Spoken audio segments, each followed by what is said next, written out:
Jennifer Ricard travaille au centre-ville de Montréal où il y a plusieurs surdoses chaque jour. Depuis cet été, elle va travailler à la grande bibliothèque avec une trousse de naloxone dans son sac à dos. J'ai voulu le prendre parce que je travaille quand même dans un quartier où il y a des gens qui utilisent de la drogue et tout ça. Puis je voudrais pas que quelqu'un meure parce qu'il n'y en a pas eu d'accessible. Donc je me suis dit juste l'avoir proche de moi au cas où.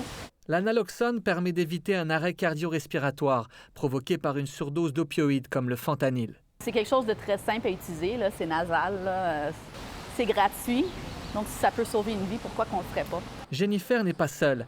D'un bout à l'autre du Canada, des commerçants s'équipent, des élus, des travailleurs de la construction et de simples résidents comme Jonathan Deschênes de Québec. Je considère que c'est un devoir. Ça peut servir à un voisin, ça peut servir à une erreur de consommation qui s'est produite à des adolescents. Donc, la trousse qu'on distribue, généralement, va contenir 2 vaporisateurs nasales de naloxone. Cette pharmacienne du plateau Mont-Royal remarque de plus en plus de bons samaritains, sans lien avec la drogue, qui viennent chercher une trousse. On a vraiment des gens qui disent, ben moi, je marche pour aller au travail, je marche sur Sainte-Catherine, je vois ce qui se passe, je veux vouloir intervenir.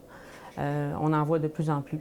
Puis on est content de les voir. La santé publique annoncera demain qu'il y a eu 1255 surdoses à Montréal depuis une année, dont 175 mortelles. Ça sauve des vies. Moi, je l'ai déjà fait. C'est super gratifiant de pouvoir avoir sauvé une vie. Ici Thomas Gerbert, Radio-Canada, Montréal.